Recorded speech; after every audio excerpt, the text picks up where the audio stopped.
आपण पाहत आहोत एटीएस प्रकरण दुसरे, बेरीज वजाबाकी. जरी एटीएस असलं तरी हे एमटीएस मंथन ज्युनियर आयएस सगळ्याच परीक्षांना उपयोगी पडतं. ठीक आहे. हा, तर ह्याच्यामधलं पान नंबर 70 आणि 71, पान नंबर 70 आणि 71 मधले हे प्रश्न. 700 अधिक 75 हे मांडले. 700 अधिक 75 बरोबर 0 5 5 7 0 7 5 हे 707. 775 775 म्हणजे किती मग? पावणे 800. 775 म्हणजे पावणे 800. ठीक आहे. आता बघा, सगळीच बेरीज हातच्याची येते असं नाही. कधी कधी बिना हातच्याची पण बेरीज येते. मग ही तशीच बेरीज आलेली आहे. 616 अधिक 313.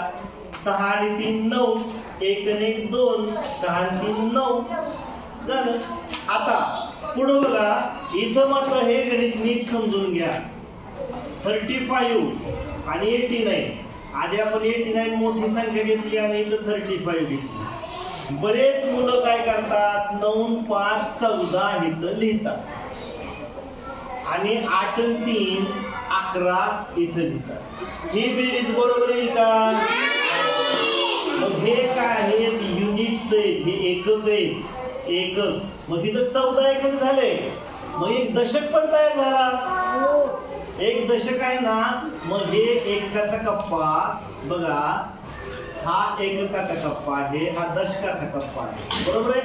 आपण पाहिली की नाही, संख्या कशी असते? एकक, दशक, शतक असते की नाही. मग या एककाच्या कप्प्यामध्ये हे 4 लिहिलं आणि दशकाच्या कप्प्यामध्ये 1 टाकला. इथं 14 लिहिलं का नाही, हा 1 इथं दशकाच्या कप्प्यामध्ये टाकला. म्हणून हातचा देतो आपण. लक्षात घ्या, हातचा का देतो? लक्षात आलं का तुमच्या? इथं 14ला 14 लिहायचं नाही, एककाच्या कप्प्यात एकक लिहायचं. इथं जो तयार झालेला दशक आहे तो दशक इथे टाकायचा आहे. लक्षात आलं सगळ्यांच्या? हा, मग आता इथं काय झालं? मग 8 आणि 3 11 झालं आणि हातचा 1 10. मग इथं 100 पण तयार झाला. आता 124 ही संख्या काय झाली? 124. लक्षात येते? आता 250 अधिक 250 0 5 आणि 5 10 ला 0, हातचाला 1 2 2 4 आणि 5 500. 500. आता 500 ला अजून एक आहे. समजा पर्याय 500 नसतं, आपल्याला पुस्तकात दिले 500 पण पर्याय 500 नसतं, तर काय असलं असतं? 500 म्हणजे हे 1000च्या निम्म 500 आणि हे 500. मग काय झालं? अर्धा हजार. काय येईल? अर्धा. 500 म्हणजे काय? अर्धा हजार. तुम्ही 4 चिटकावलाय का? चिटकावलाय का 4? कोणी कोणी चिटकावला? शाबाश. पाठ केले का ते? मग तुम्हाला 500 म्हणल्या अर्धा हजार म्हणता यायला पाहिजे होतं. 500 उत्तर आलेलं आहे म्हणजे अर्धा हजार. ठीक आहे. हा, आता बघू पुढचं 5वं. 173 अधिक 82. कधी पण बेरीज करताना शक्यतो मोठी संख्या वर घ्यायची, लहान संख्या खाली घ्यायची. हा, 3 आणि 2 5, 8 आणि 7 15 5, हातच्याला 1 1 आणि 2 255. काय चुकलं? हा, नाही काहीतरी चुकलं इथं. गणित द्यायला चुकलं का काहीतरी चुकलं? थांबा, आपण एक मिनिट बघूया. 827 इथं चुकले. 827 इथं घेऊ. 827 इथं 7 आणि 3 10 ला 0, हातच्याला 1. 7 आणि 1 8, 8 आणि 2 10, 10 ला 0, हातच्याला 1, 8 आणि 2 10. 1000 उत्तर आलेलं आहे. आता हे लक्षात घ्या बरं का, फार महत्वाचं आहे.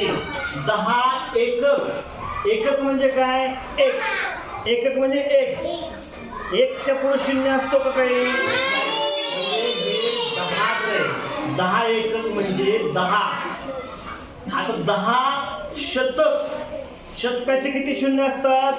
2. शतकाचे किती शून्य असतात? 2. मग हे 10 आणि हे 2 शून्य 1000. हे उत्तर 1000 बरोबर आलेलं आहे. याचं उत्तर येतंय पर्याय क्रमांक 2. आता तिसरं बघू. 10 दशक. दशक म्हणजे किती? 10. दशक म्हणजे 10. 10चा किती शून्य असतो? 1 शून्य. मग हे काय झालं? 10 आणि 1 शून्य बरोबर 100. 100 आहे का? नाही. हे 1000. आता 10,000. 1000चे किती शून्य? हे 1000चे शून्य 3. मग हे 1 वर हे पहिलं 1 शून्य आणि हे 3 शून्य 1 2 3. हे 10,000. म्हणजे हे पण उत्तर चुकलेलं आहे. लक्षात आलं का तुमच्या? हे बघा, कधी पण लक्षात द्या. इकडे बघा. हे बघा, 500 म्हणलं की 500. 10 म्हणजे दशक. दशकाचा 1 शून्य 1 शून्य द्यायचा म्हणजे 10 दशक म्हणजे 100. 10 दशक म्हणजे 100. याच्यावर एक आपण सेपरेट टॉपिक घेऊया. ह्याच्यावर भरपूर उदाहरण तयार करता येतात आणि हे अत्यंत महत्वाचं आहे. ठीक आहे. आता 5वं झालं. 6वं. रामरावांनी 325 रुपयांची पॅन्ट. बघा, अंडरलाईन करायचं. हे झालं पॅन्ट. म्हणजे पॅन्ट. पॅन्ट आहे 325 रुपयांची. 250 रुपयाचा शर्ट. शर्ट. आता हे लक्षात यायला पाहिजे. 250 म्हणजे 175. आणि मुलासाठी 75 रुपयाचा टी शर्ट. 75 रुपयाचा टी शर्ट. तर एकूण किती रुपये झाले? एकूण म्हणल्यावर बेरीज करायची. ह्या सगळ्यांची बेरीज करू.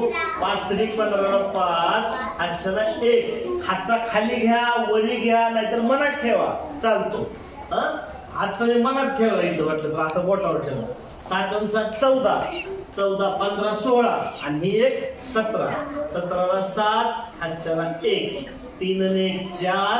4 आणि 1 5. 575. 575 समजा पर्यायामध्ये असलं ठीक, नसलं तर काय असेल? करेक्ट. 5.6. 5.6. करेक्ट. आता एका बागेत आंब्याची एवढी झाडे आहेत, सीताफळाची एवढी झाडे आहेत. एकूण झाडे किती म्हणल्यावर एकूण म्हणल्यावर बेरीजच करायची. 469 आंबा.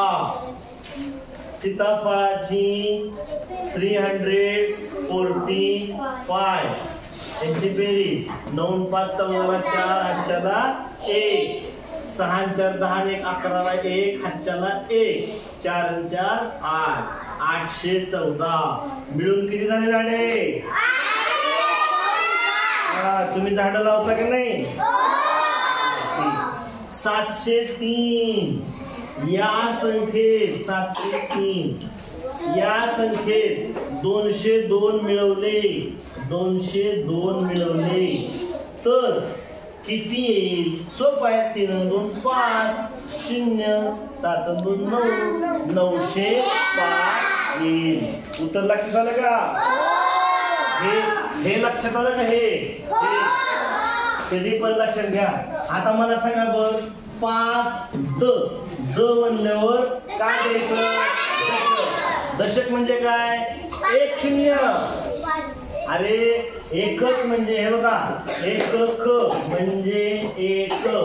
दशक म्हणजे 10. शतक म्हणजे 100. इथे किती शून्य आहे का? नाही. इथे शून्य आहे का? आहे. किती शून्य आहे?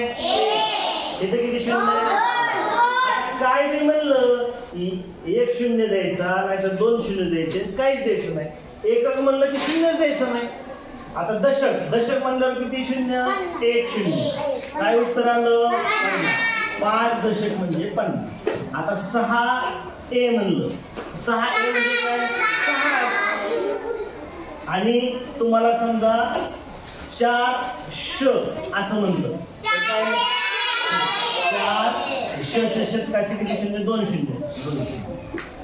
आणि असं म्हणलं समजा आता 10श म्हणलं तर 10ला 10 न्यायचं, शतकाचे किती शून्य? 2 शून्य. 1 2 शून्य म्हणजे 1000. लक्षात आलं का सगळ्यांच्या? असे उदाहरणं देणार आहे मी, तुम्ही उत्तर सोडवायची आहेत. आता लगेच हे झालं की तुम्हाला उदाहरणं देणार आहेत असले. ठीक आहे.